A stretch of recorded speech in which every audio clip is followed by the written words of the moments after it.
할렐루야. 능력 있는 기도의 마스터들 다 되시기를 주님의 이름으로 축복합니다. 오늘 기도의 마스터 14번째 시간입니다. 회개하며 겸손히 드리는 기도.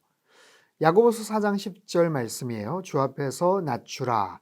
그리하면 주께서 너희를 높이시리라. 회개하며 겸손히 드리는 기도.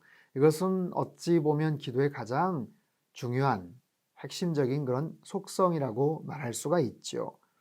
오늘 본문 서두에 보면요, 예수님께서 성전에 기도하러 간 두 사람에 대한 이야기, 즉 경건한 척하는 바리새인과 또 가슴을 치며 회개의 기도를 드렸던 세리에 대한 그런 내용들이 쭉 소개가 됩니다.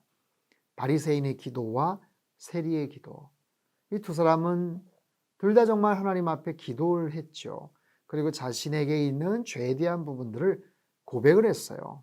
하지만 중요한 것은 한 사람은 대단히 교만했고 한 사람은 겸손하게 정말 꿇어 엎드려서 기도했다라는 사실입니다. 하나님은 교만을 미워하시고 겸손한 자, 겸손을 사랑하시고 기뻐하시죠. 바로 오늘 내용이 바로 그런 내용입니다. 그 뒷장에 보면요, 겸손할 때 우리는 하나님이 필요하다는 사실을, 그의 인도하심과 은혜와 용서가 필요하다는 사실을 더 잘 볼 수 있다. 겸손한 가운데 우리는 자신의 죄를 정직하게 인정하고 회개하며 그분이 싫어하시는 모든 것에서 돌이켜 기꺼이 그분에게 부르짖을 수 있다. 교만과 겸손이라는 단어는 성경에 굉장히 중요한 주제입니다. 그럼에도 동시에 우리 일상에서도 흔히들 사용을 하거나 또 접할 수 있는 그런 개념이기도 하죠. 여러분은 어떠십니까? 겸손한 편이십니까? 여러분 주변에 어떤 교만하다고 느껴지는 그런 사람들이 혹시 있습니까? 왜 교만하다고 여러분 느끼셨나요? 만약에 여러분 스스로가 참 겸손이다라는 그런 개념에 대해서 생각할 때 무엇 때문에 겸손이라고 생각을 하셨나요? 일상생활에서도 마찬가지죠. 대인관계에서도 사람들은 교만한 사람들을 싫어합니다. 꺼려합니다. 잘난 척하고 또 나서고 젠체하고 그런 사람들을 싫어하죠. 하지만 반대로 겸손한 그런 태도를 가진 사람들을 좋아하고 또 따르기 마련이에요. 우리 일상에서 참 중요한 주제인데 여러분 하물며 성경 안에서 여기서 말하는 이 겸손이라는 것은 너희들 일상에서 대인관계 속에서 너희들 겸손해야 돼 그런 의미가 아니라 하나님 앞에서 교만할 수 있겠는가? 그렇다는 거예요. 하나님 앞에서조차 교만한 그런 사람들, 그러면 여러분 우리 일상에서도 그런 사람들에 대해서 별로 좋은 평가를 내리지를 못하는데 하물며 하나님께서는 어떻게 생각을 하시겠습니까? 자, 교만에 도사리고 있는 자기 기만은 자신을 실제보다 훨씬 중요한 존재로 믿게 한다라는 말이에요. 이거는요, 어떤 건강한 의미의 어떤 자존심, 자긍심 그런 개념이 아니라 이거는 하나의 죄다라고까지 하나님 말씀하세요. 그 교만이라는 것은 죄다라는 거예요. 죄. 교만은 모든 죄악 중에 가장 심각한 죄악에 해당한다. 교만은 만악의 근원이다. 수많은 죄들이 있지 않겠습니까? 그럼에도 불구하고 교만이 가장 핵심적이고 중요한, 그리고 모든 것의 원인이 되는, 원인 제공을 하는 그런 가장 중요한 치명적인 죄다라고까지 말씀을 하십니다. 반면에 겸손할 때 하나님은 우리를 축복해 주시고 기꺼이 세워주시지만 교만한 태도는 스스로에게 상처를 주고 축복에서 멀어지게 할 뿐이다. 교만과 겸손, 특별히 겸손이라는 것, 여러분 겸손이라는 영어 단어 humility라는 단어를 쓰고 있어요.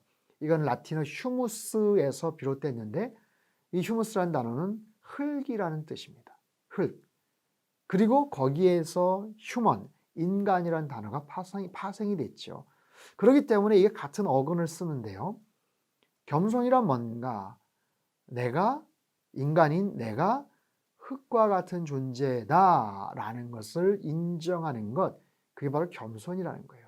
나는 바로 그런 존재다. 그리고 그런 모습에서 시작했다, 출발했다라는 거죠. 왜 교만해질까요? 처음 출발, 시작점을 까먹기 때문에 그렇습니다. 처음에는 안 그랬을 텐데 처음 자신의 출발, 시작점을 까먹을 때 사람들은 점차적으로 교만해지죠. 그리고 교만의 파급력, 그 영향력은 말도 없이 커집니다. 오늘 본문에 보세요. 이 사람과의 관계에서의 교만이 아니에요. 내가 어느 정도 선에서 아유 멈춰야지, 내가 그러면 안 되지가 아니라 그 교만은 끝을 모르고 올라갑니다. 어디까지요? 하나님에게까지. 하나님에게 맞서고 대적하는 지경에 이르게 된다라는 거예요. 잠언서 29장 23절 사람이 교만하면 낮아지게 되겠고 마음이 겸손하면 영예를 얻으리라. 마음이 겸손하면 영예를 얻으리라. 하나님께서 사용하셨던 사람들, 하나님 앞에 쓰임받았던 사람들 하나같이 다 겸손한 사람들이었습니다. 하나같이 다 능력이 출중했던 사람, 그것도 맞겠지만 꼭 그렇지 않을 수도 있거든요. 굉장히 약한 자들을 통해서, 낮은 자들을 통해서 하나님이 역사를 써내려 가시더라고요. 그러나 공통적으로는 겸손한 자들을 하나님께서 사용하시더라 라는 거예요. 여러분 쓰임받는 인생이 되기를 원하십니까? 그렇다면 더 겸손해지는 삶을 살아갈 수 있도록 하나님 앞에 날마다 기도하시고 엎드리시는 저와 여러분의 삶이 되었으면 좋겠습니다. 성경 안에 수많은 사람들, 오늘 본문에는 다윗 왕을 소개하고 있고요. 사도 바울도 마찬가지예요. 처음부터 겸손했던 건 아니죠. 그런데 점차적으로 하나님의 은혜 가운데 정말 그가 나아가면서 말미암아 나중에는 정말 죄인 중에 괴수다라고까지 그런 이야기들을 하죠. 성경 곳곳에 있는 사람들, 본문에는 여호수아 이야기도 하고 에스더 이야기도 하고 다니엘 이야기도 합니다. 성경의 수많은 사람들 다 겸손한 사람들, 하나님의 능력 아래에서 겸손한 그런 모습으로 주님 앞에 순복했던 사람들, 그리고 그 과정을 통해서 자신에 있는 그 교만함을 떨쳐버렸던 바로 그런 사람들이죠.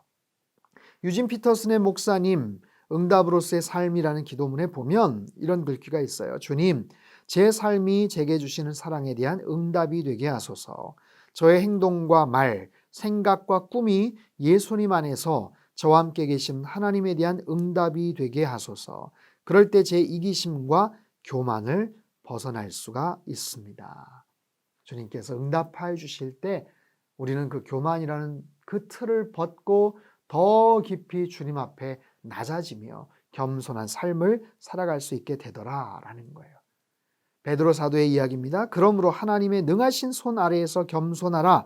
때가 되면 너희를 높이시리라. 너희 염려를 다 주께 맡기라. 이는 그가 너희를 돌보심이라. 하나님 앞에서 더 겸손한 모습으로 살아가는 사람. 내가 더 자랑할 것이 있고 또 의지하고 누구 앞에 뭔가 좀 드러내고 싶은 것들이 있지만 그것을 드러내고 자랑하는 것이 아니라 주님 앞에 더 낮은 자세로 하나님만을 자랑하는 바로 그런 인생. 예레미야서 9장 23절 24절입니다. 지혜로운 자는 그의 지혜를 자랑하지 말라. 용사는 그의 용맹을 자랑하지 말라. 부자는 그의 부함을 자랑하지 말라. 자랑하는 자는 이것으로 자랑할지니 곧 명철하여 나를 아는 것과 나 여호와는 사랑과 정의와 공의를 땅에 행하는 자인 줄 깨닫는 것이라. 나는 이 일을 기뻐하노라. 여호와의 말씀이라. 아멘. 기도의 마스터 매 챕터마다 참 좋은 성경 구절들이 참 많이 소개가 됩니다. 여러분 꼭 기억을 하시고 또 적어두시고 할 수 있으면 암송도 하시고, 그래서 이 말씀의 그 의미에 따라서 더 낮은 자세로 겸손한 모습으로 하나님만을 자랑하는 그런 우리의 삶이 되었으면 참 좋겠습니다. 정리할까요? 하나님은 교만을 미워하시고 겸손을 기뻐하십니다. 거룩하시고 주권자 되시며 전능하신 하나님께 온전히 나아갈 길은 철저한 겸손과 온전한 죄 고백이 유일하다. 겸손하지 않으면 하나님 앞에 나아갈 수가 없어요. 교만하면 그 교만의 끝이 하나님과 동등됨을 받고 싶어하는 그런 정도까지 이르게 됩니다. 하나님의 영광을 가로채는 바로 그런 정도까지 악으로 자라게 되더라라는 거예요. 그래서 우리 심령 안에 있는 이 죄성, 그 죄된 DNA가 있다고 말씀드렸죠. 그 안에 가장 핵심적인 속성이 바로 교만함이기 때문에 그 교만함과 날마다 싸우는 것, 날마다 억제하는 것, 그런 결단을 하시고 겸손한 태도로 나아가는 것, 겸손은 하나님과 친밀함을 유지하고 살아있는 기도 생활을 누리는 데 있어 꼭 필요한 마음의 태도입니다. 여러분 더욱더 겸손함으로 주님 앞에 나아가시기를 바랍니다. 마지막 부분에 보면요, 하나님과의 관계의 성장이 필요한 영역을 진단하고 싶다면 260페이지의 영적 온도 테스트를 참고하라. 260페이지에 보면 16가지의 영적 지표가 있어요. 나는 지금 어떤 상태인가? 내 마음의 상태는 어떤가? 내 영적 신앙 상태의 어떤 그런 부분들을 여러분 셀프 체크 한번 해보시고 하나님 앞에 더욱더 겸손함으로 신실하게 나아가는 참된 기도의 마스터들 다 되시기를 주님의 이름으로 축복합니다. 기도하겠습니다. 주님을 향한 저의 한결같은 충성심이나 죄에 대한 자각이나 회개에 대한 필요성이나 매사에 주를 겸손히 의지하려는 노력보다 저를 먼저 내세우며 교만했던 적이 얼마나 많았는지 모르겠습니다. 그러나 스스로를 세우려고 그렇게 애쓰고 노력했음에도 실제로는 주님과의 관계를 무너뜨리고 있었음을 이제야 알았습니다. 주님, 오늘 감사하는 마음만 가지고 당신께 나아갑니다. 제 안에 있는 교만을 없애주시고 있는 그대로의 저의 실상을 보도록 도와주소서. 주님이 늘 먼저 영광을 받으소서. 예수님의 이름으로 기도합니다. 아멘.